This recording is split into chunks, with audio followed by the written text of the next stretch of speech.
need closed captioning if you want to see the words that we're speaking across the screen. You can type the CC button on your screen and you'll be able to see the words that we're speaking. And I will just add that you have one other feature with that, where you get to choose the language of the words across your screen. And that's true for all of our webinars. So take advantage of that if you need it. And I'll tell you a few things about MEFA and just invite you to continue to come back to us and see all of the different webinars we're going to have throughout the year to help you with financial aid and many other topics related to college. But MEFA has been around since 1982, and our mission is to help families plan, save, and pay for college, and we've been doing that for all of those years. And so we're glad you're connected with us, and please stay connected and visit often to take advantage of our website. We have a podcast, we have emails that you'll be receiving, just to keep you up to date and up to speed on all things college.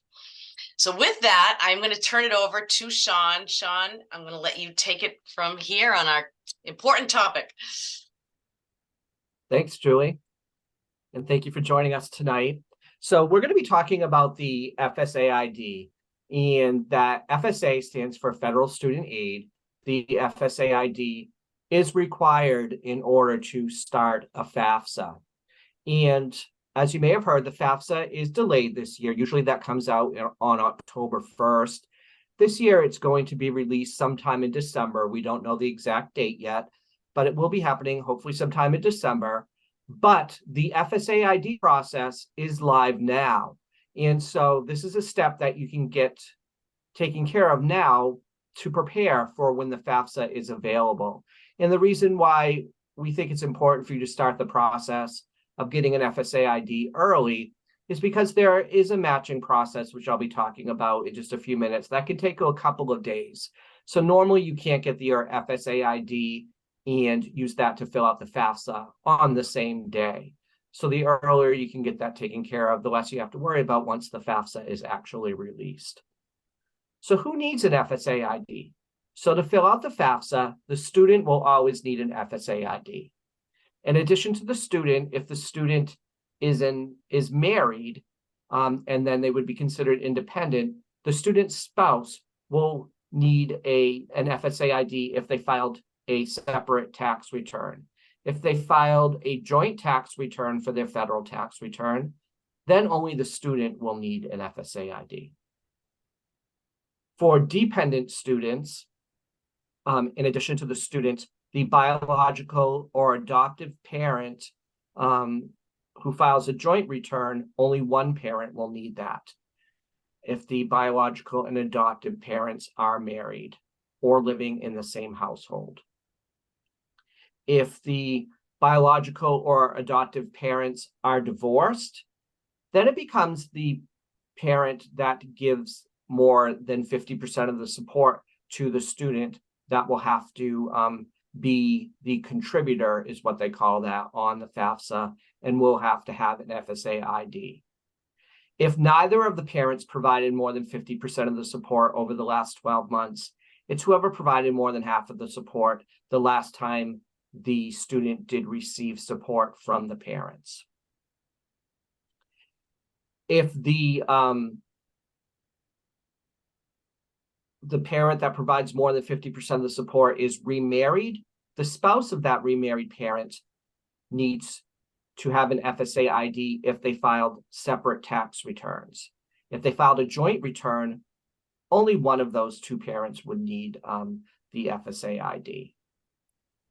And for unmarried biological parents of the dependent student, if they live in the same household still, they would both need an FSA ID. And if any parent did not file a tax return and is required to give their information on the FAFSA, they would have to have an FSA ID as well.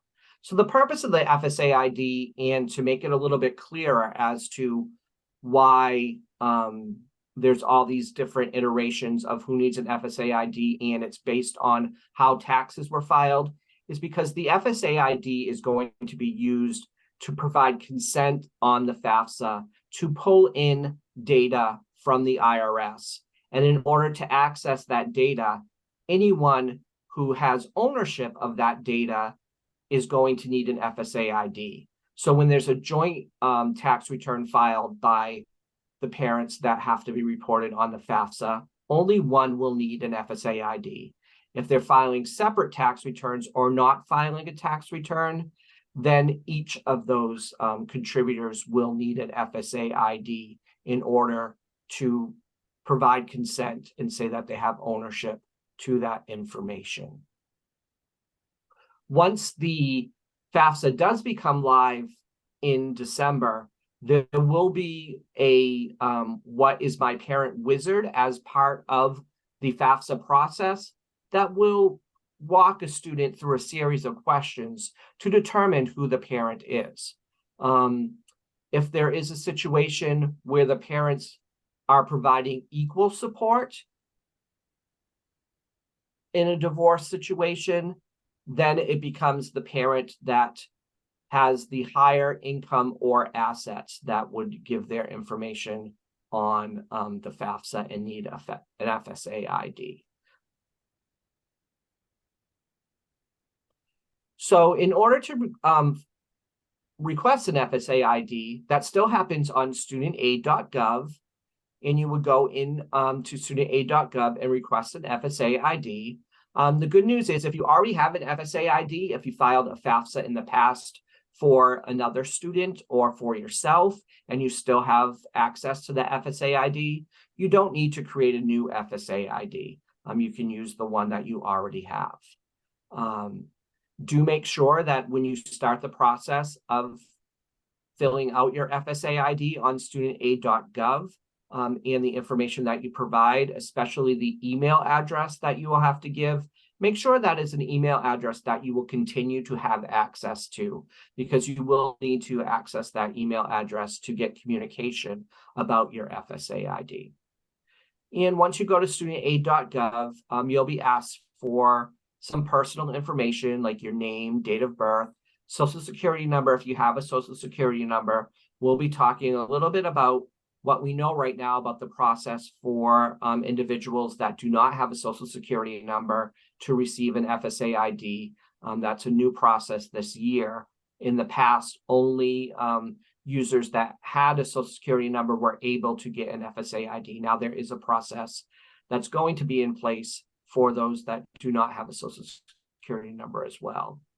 And then account information, you're asked to create a username and password. So try to create a username that you will remember. It's going to let you know if the username that you've chosen has been used before, but you can create a username for yourself.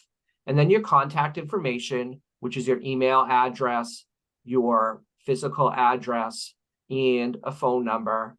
Communication preferences, whether you'd like communications to come via email, text message, or phone.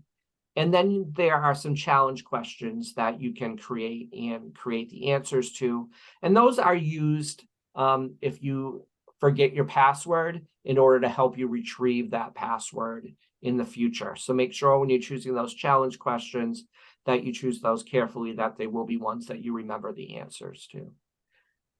And then you will have to set up multi-factor authentication. What that means is either they will send you an email or a text message each time you log in with a code to make sure that you are actually the person that you say you are with your username and password. So it's just another level of authentication to make sure all of the information that's being shared is secure. Since this information is being used to access IRS data, even though you won't be able to see any of the IRS data pulled in when you do the FAFSA, it is sensitive information, and they are trying to make sure that all of this information is kept very safely for you.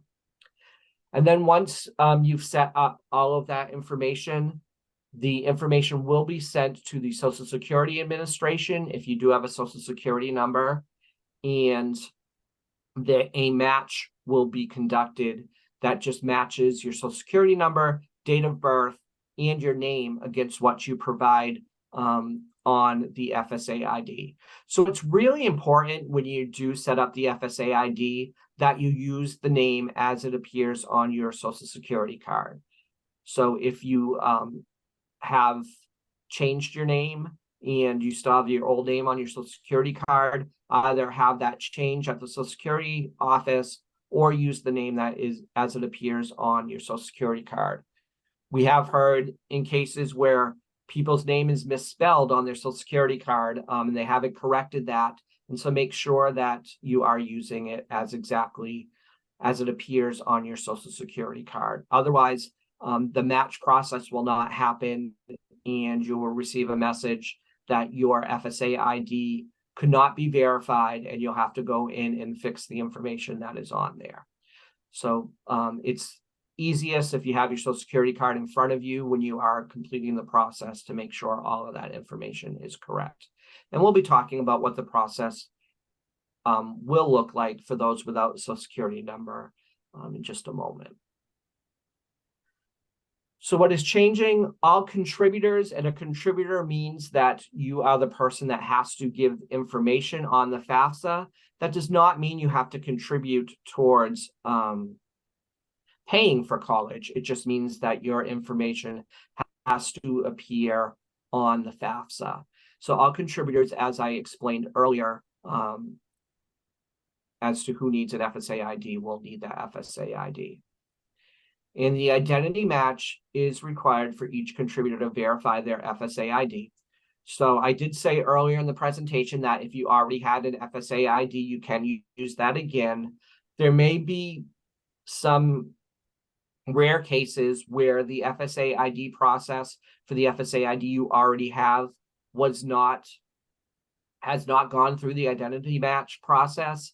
If that has happened, you will receive a message when you go to use the FSA ID that you need to go through the identity match, and it will bring you back to the FSA ID site in order to complete that. So that's if you have an old FSA ID. Also, if you had created an FSA ID in the past and there wasn't an email address attached to that FSA ID, you will need to go back into the FSA ID site and enter an email address in on the FSA ID site. And there will be a process for users to apply for an FSA ID without a Social Security number. Unfortunately, that process is not available yet. They have said that that will be available before the FAFSA is available sometime in December, but again, we don't have an exact date on that. There will be a knowledge-based identity verification process for those without a Social Security number. And from what we've heard so far, that knowledge-based test may be in real time. So you may not have to have the delay of 2 to 3 days on, like with the Social Security match going out to the Social Security Administration. That could be in real time, but we don't have all of the details of that process yet. That is still being worked out to make sure that, again, all of the information is kept very confidential and the process of receiving the FSA ID is going to the right individuals. And as part of the process now on the new FAFSA, the student will send each of the contributor that has to give their information on the FAFSA an email that to access the FAFSA and fill out their portion of the FAFSA. And those emails will be customized and have links in there depending on if the invited contributor has an FSA ID or not. So if you invite a contributor who already has an FSA ID, it's just going to bring you right to the FAFSA to start filling out your portion of the FAFSA. If you're a contributor who is invited and you don't have an FSA ID yet, it will bring you right to the FSA ID site within studentaid.gov to fill out and start the process of receiving an FSA ID. So hopefully that will make the process a little bit clearer and easier, where you won't have to click around on the studentaid.gov site to get to the right place once you receive that email. So again, the ID verification for non-Social Security number holders is going to be a knowledge-based identity verification process, which means that you'll be presented with some information, possibly from a credit bureau, asking for information about prior address or prior assets that you may have had, and that can help find your identity. But we don't know all of the details about that. And there's also going to be a backup process that they've announced, but they haven't said any of the details about that as well. But this will be another process to verify the identity so that you can have an FSA ID without a social security number. And this is what the account creation page looks like. So again, you're just putting in your name, date of birth, social security number if you have it, or there's a box there to check if you don't have a social security number, and that will bring you to a different process. And then the next page is just with the questions, setting up in case you forget your password. You set up those questions, and then it will just tell you that within 2 to 3 days, you'll receive an email saying that your FSA ID is ready to use, and then you can go in and use that to fill out the FAFSA on studentaid.gov. Okay, so that is all of the information. I can go back over any of that. I know I went through that very quickly, and there's a lot of information. Julie, are there questions that I can clarify? Yeah, we have a few, and really good ones too. So let's address our favorite topic of, the questions around which parent. So, the first level of questioning is which parent provided more financial support over the last 12 months. And then if they choose a parent, great. And if they don't, if they say 50-50, then they're guided to choose the parent with the greater income or assets. And so we have a question where someone is saying, yes, a lot of parents will say that they do have 50-50 support. So how do we help them? And secondly to that, because it says income or assets, and I know we don't like that language either, then what if one parent has greater income, one parent has greater assets? So maybe let's just talk through that whole bit a little bit. Sure. So the first thing I want to say on this is all the guidance that we've heard from the department says that the family is making the decision on who provides more than 50% of the support. And they gave the example that there's probably no real world example where parents give exactly 50% of the support. If one parent buys an extra cup of coffee for that student one day, then that brings them over the threshold of 50-50. But if you really think that it's 50-50, then it does become a difference of who has the greater income or assets. And again, this is the family's decision as to who has the greater income or assets. So you can look at the both of them together.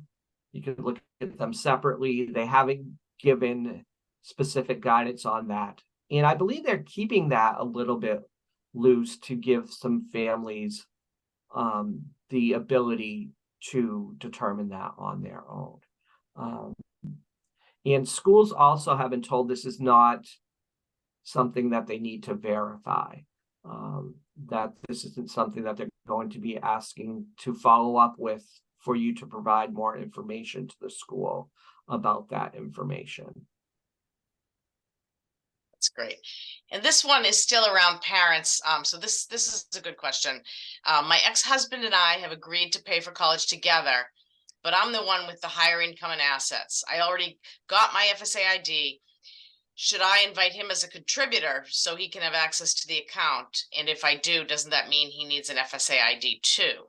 So this is a good answer you can give here. So only one parent in a divorce situation needs to give their information on the FAFSA. You do not both need your FSA IDs. It has nothing to do with who is paying for college. It's just who's providing their information on the FAFSA. So if you are the parent that's providing more than 50% of the support, I know you said you're paying for college together, but if you have the more income or assets as well, only you would need the FSA ID. Your ex-husband would not need to provide his information as well on the FAFSA. And someone asked, can both parents' names be on the parent ID for married couples filing joint tax returns? No, you need a separate FSA ID for each person. You can't have a dual FSA ID. And if you're filing a joint tax return, only one parent needs an FSA ID. So you can choose either parent. It doesn't matter. The same information with a joint tax return will pull over for either parent with that FSA ID on a joint tax return. And can you talk about what types of assets are they looking for when they're asking that question? And what types of assets, and actually a greater question, what types of assets are looked at for financial aid? So for financial aid purposes, and it's a little bit different for when they're saying who has the greater income or assets, that's probably a different question than what assets are reported on the FAFSA. Because for the purposes of who has the greater income or assets, they don't delineate exactly what those income or assets are. So we're assuming that it's all assets. When it comes down to reporting assets on the FAFSA, you do not have to report your primary home. You don't have to report retirement assets on there. You don't have to, and so there's different information that you report as assets on the FAFSA than what you're using when you're determining who has the greater income or assets.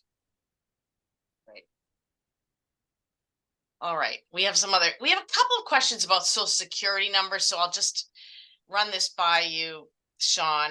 What if someone lost their Social Security card? How would they find what name is on it? And then someone else asked another Social Security question. Let's take a quick look at that.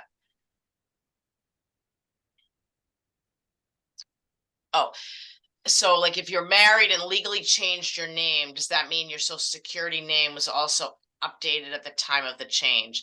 So anything you can sort of talk about. Yes. Social Security. As far as I know, your Social Security number does not automatically get updated when you get married. You have to actually request that happen. So if you never did that process, you may still have your prior name on your Social Security card. But you can go to the Social Security Administration's website and request a duplicate Social Security card if you have lost that. And I don't know the website off the top of my head, but if you Google Social Security Administration, it should bring you to that website. Make sure that it ends in .gov. That means that it is a government website and it will be legit when you go out there, and you can request a duplicate copy of your Social Security card. Also, there are still some Social Security Administration physical offices in some cities and towns that you can go to in person and request a copy of your Social Security card. I know I personally did this recently. I couldn't find my Social Security card, and I requested a copy of that online, and I received it very quickly. I think it was within a week and a half I received that in the mail. So it is a quick process to receive your Social Security card if you do need a duplicate copy of that. And there is a phone number, I believe, as well on their website if you want to call and talk to someone in person if the online tools don't work for you to request that. And then this is a question about, kind of about privacy and sharing. We get this a lot, because the parent and student each have a separate FSA ID. But the question, I think, is really about who can see financial details when they file the FAFSA. Will the children be able to see that and all of that? So the great thing about the new FAFSA is none of the information shared by any of the contributors. So the student or any of the parents that have to put their information on the FAFSA is not shared with any of the other individuals.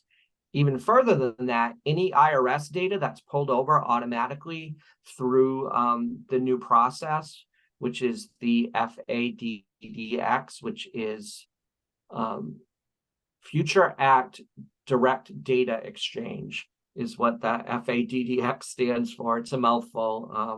I'm I sorry, never there's remember that. always these crazy acronyms in the federal financial aid world that they all come up with, and we all have to learn. And FA, which stands for Future Act in this case, I always think is financial aid, but it's Future Act this time. So the same letters stand for different things at different times. But anyway, any information that comes over from that FADDX, that data exchange with the IRS, is not going to display for anyone on the FAFSA, either the contributor themselves or the student on there. The only people that will get to see that are the financial aid office or the state agency that's sent to in order to determine if you're eligible for state aid. And further, all of that tax data is going to come in a separate file to them, electronic file, that they have to keep on a more secured database on their campus. So there are special controls that all of the financial aid offices in the state agencies have to use to store all of this information to make sure that it's really secure, because it is IRS data. And so it will not be shared with any other offices on campus, and it's going to be very securely kept in servers on campuses. There are specific instructions as to how that's going to be kept. And then this is a good question always, Sean. What if there's a substantial change, an increase or a decline in income between when you file the FAFSA and prior to the student starting college? Yeah, so anytime there's a big change in income, loss of job, decrease in wages or hours, you can contact the financial aid office and let them know what the circumstances are. They will let you know what information they're going to need from you in order to take a look at that situation and see if there is any more aid available based on the new circumstances. So they may ask you for some additional documentation, and that may differ from school to school. So one school may require certain information from you, like a tax transcript or a letter showing that you have been let go or laid off from your job. They may ask for some additional information from you, but they'll tell you exactly what they need from you, and they'll try to work through that with you to get you the most accurate and helpful financial aid based on the new situation. And then this is sort of about, what this website looks like. I'm so glad. It seems like people are already in here starting to create their FSA IDs. So someone just said, I logged into my old FSA ID account and it says I have 0 loans. But this family is feeling like they do have some loans. Is it possible they created another ID and the loans are on that one? But it also sounds like they do have an account here if it's telling them they have 0 loans, right? So yeah, so the FSA ID is tied to your social security number, so you really shouldn't be able to have more than one account with one social security number. But if you are a family where the loans were taken out under one social security number, remember, any direct student loans are not under the parent's social security number, but would be under the student's social security number. So if the student has loans, it would be under their social security number. If there are federal Parent Plus loans, they should be under that social security number.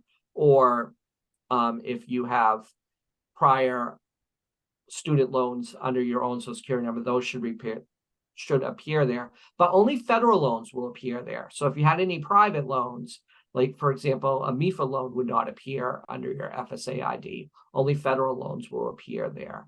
But if you don't see any loans attached there, you may want to do a little bit of checking. There are a lot of situations happening now where loans are being sent to different servicers, and there could be some information that just is in progress right now. So you want to make sure you check on that if you really think you do have federal loans. So I think we covered everything. Those were some really good questions, and I think they were even better given that many of you have already started this process and see how it's unfolding. Anything else before we close? Let's see. Oh, another question. Should each student create their own FSA ID? And as for the parent, the FSA ID will be created only once for both students? Question. Yep. Correct. So each student will need their own FSA ID, and the parent will only need one FSA ID and that can be attached to both students. And the other good news is what we hear, as long as this doesn't change between now and when the FAFSA is released, that if a parent has more than one student, they would fill out the parent block just once. And then anytime a student asks for that parent as a contributor, that block that they already filled out will attach to the student. So you should only have to fill out that information once, and that will attach to several students. The only thing that you probably will have to be cautious of if that happens is if you do have 529 plans for the student, since you're only reporting information in the parent assets about the 529 plan value for the student that you're filling out the FAFSA for. If each of the students has a different amount for their 529 plans, you'll just have to go in and correct that one field on the asset section about the 529 plans in each of the students, and make sure that that is correct on there. But all the other information should remain the same in the parent block for all of your students. We do have, I think, one final question here. Is there a place to enter an unusual circumstance that would not incur in other years, like selling a parent's home or something like that? There isn't a place to list that on the FAFSA directly, but what you would do is reach out to each financial aid office that you are applying for financial aid at and let them know about that circumstance, and they can tell you what additional documentation or what they would need from you in order for them to consider that circumstance. And we can add, right, that if the college requires the CSS profile form, which some colleges do, there is a place on that form where you can put that. Correct. Yes, thank you, Julie. All right, well, Sean, thank you so much for this. And thank you all for your great questions. And we'll just both say again that, you know, we're learning a lot as we go along here, and when the FAFSA comes out, we'll, you know, there'll even be more clarity. So please stay in touch with MEFA, and we will help you with this every step of the way. So thank you. And yes, we'll have more information too, and hopefully another webinar once we know more details about individuals without a social security number. We'll do that, more information again about how to attain an FSA ID for that process. thank you, and everyone have a wonderful evening. Bye-bye.